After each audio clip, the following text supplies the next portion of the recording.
Bonjour et bienvenue pour ce tutoriel pour vous montrer comment dessiner un diagramme de Bode sur votre calculatrice Casio Graph 35 plus E. Alors cette technique va pouvoir être réutilisée pour d'autres types de calculatrices Casio. Donc, première chose à faire,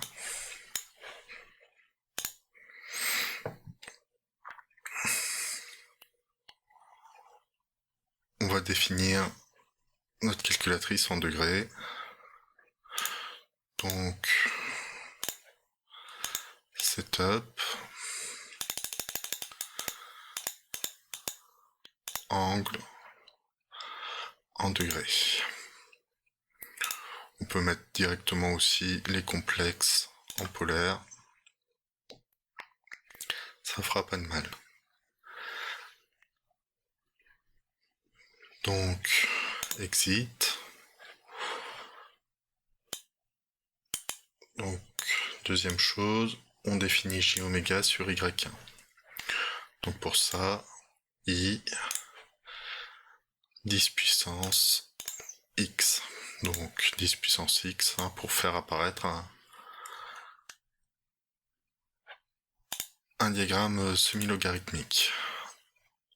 Alors, on va sur la ligne, on met F1 pour désélectionner, c'est pas ça qu'on va vouloir tracer. Alors, on va dessiner cette fonction de transfert dans un premier temps. Donc, on va remplacer tous les P par des Y1. Donc 5. Donc, on va mettre... Voilà. Donc, on a du 5 facteur de 1 plus 0.25 P, donc Y1. Donc Y1, Y1 de X.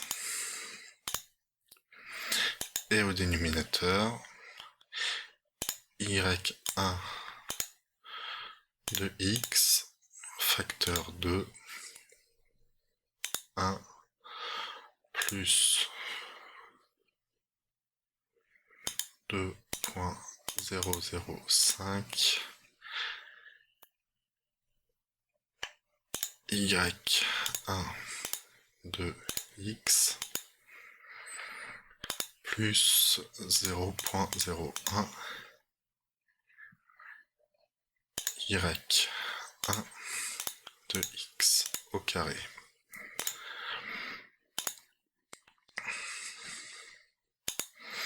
Donc ça aussi, c'est une fonction complexe, on va pas vouloir la dessiner, donc on désélectionne.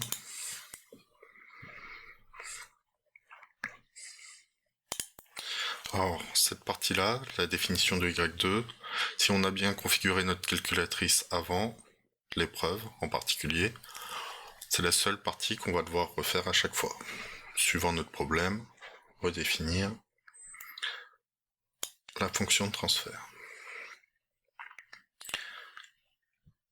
Définir le module, donc 20 log. Alors il faut aller chercher le module, donc par exemple dans catalogue, donc ça s'appelle apps, donc de y, de x, de notre fonction de transfert.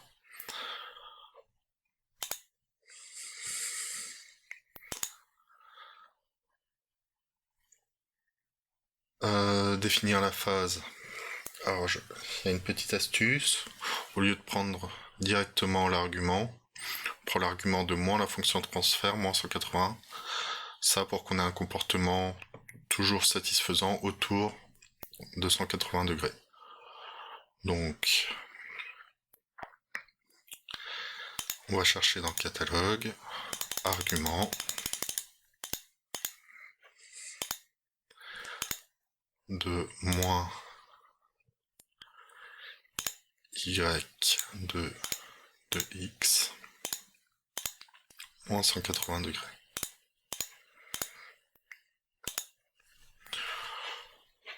Et donc là, on peut déjà tracer. Donc par exemple, de 10 puissance moins 1 à 10 puissance 3, on va définir. Donc de 10 puissance moins 1, ça correspond à moins 1 à 10 puissance 3. Et on va faire un zoom.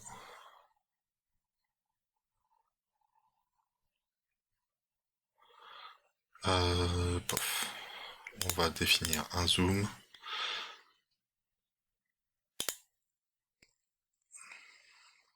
Donc,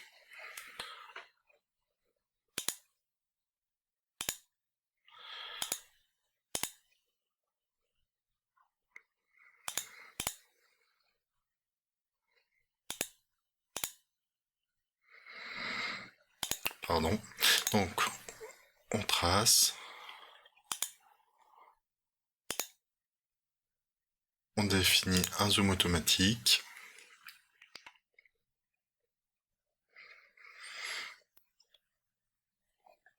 Ok.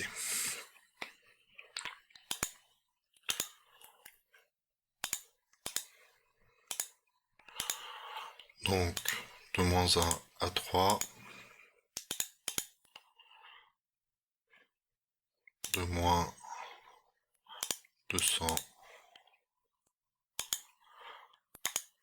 à 40, par exemple.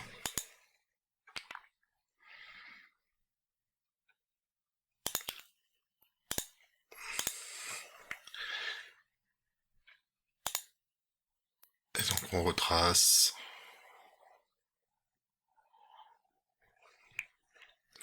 Donc, on a un comportement assez satisfaisant. Alors, qu'est-ce qu'on peut en faire une fois qu'on a ça? On peut avoir des valeurs régulièrement tout le long des décades pour aider un tracé. Alors, par exemple, on va aller dans Math. Imaginons par exemple que on mesure 12 cm pour 80 décibels.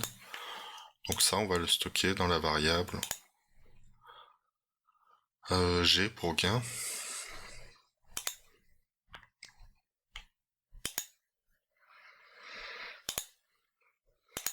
Pardon. Donc, on supprime. On stocke ça dans la variable G. Et qu'on mesure 15 cm pour 180 degrés. Et on va stocker ça dans la variable P.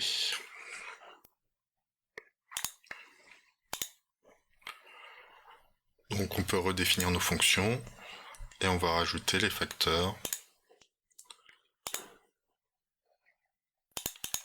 Donc sur Y3, on va ajouter le facteur G. Et sur la phase,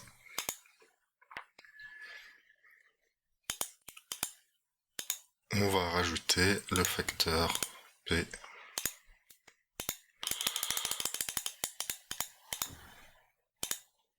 Ok. Donc on va définir notre table de valeurs.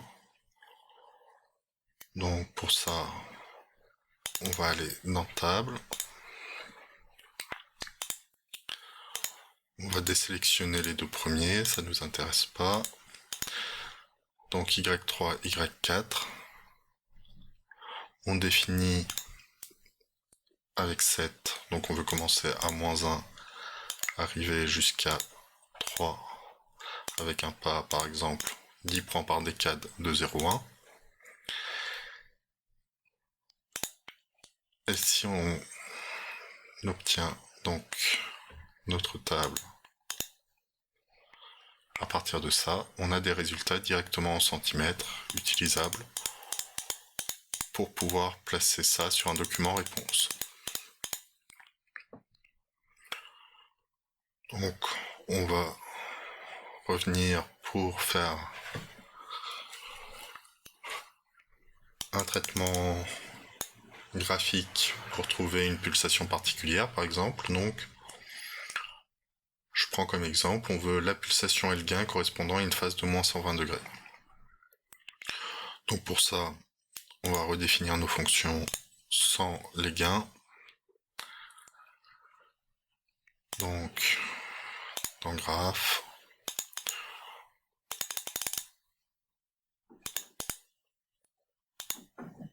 on va éliminer le gain G. On va éliminer le gain P. Et puis, on va rajouter moins 120. Donc, on peut tracer ça.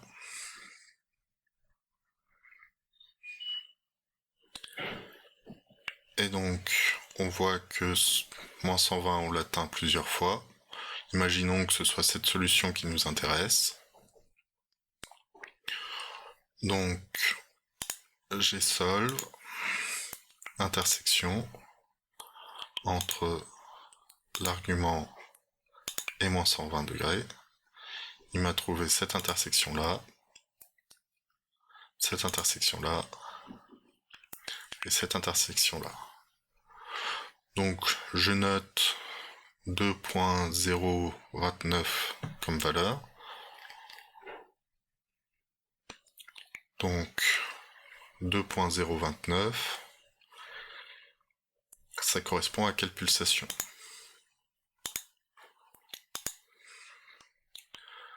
Pour savoir ça, 10 puissance 2.029. Donc on est très proche de 2, forcément on est très proche de 100 radians par seconde, donc là on est aux alentours de 107 radians par seconde. Si on revient sur notre graphique,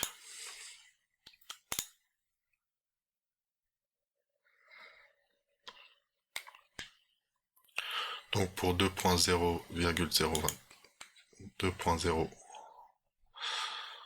donc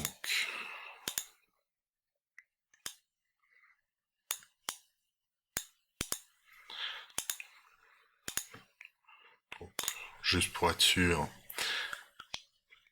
donc imaginons que ce soit cette phase 2.029, je peux demander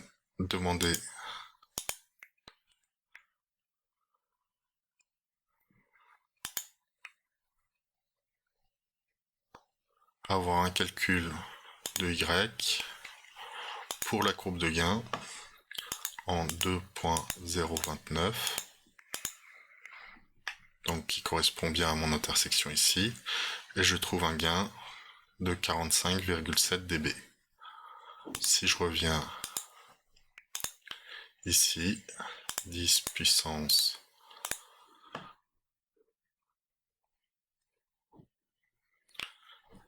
45 sur 20 dB.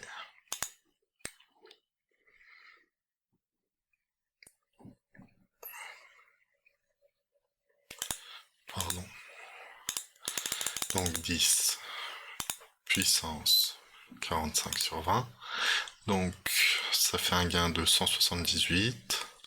Donc on peut vérifier tout ça en demandant donc var graphique y, donc que vaut y2 pour 2.029.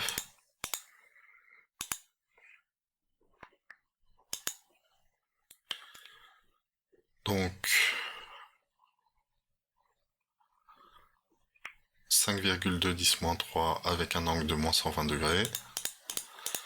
Donc ce qui fait que je me rends compte que j'ai oublié quelque chose d'important, c'était moins 45 dB.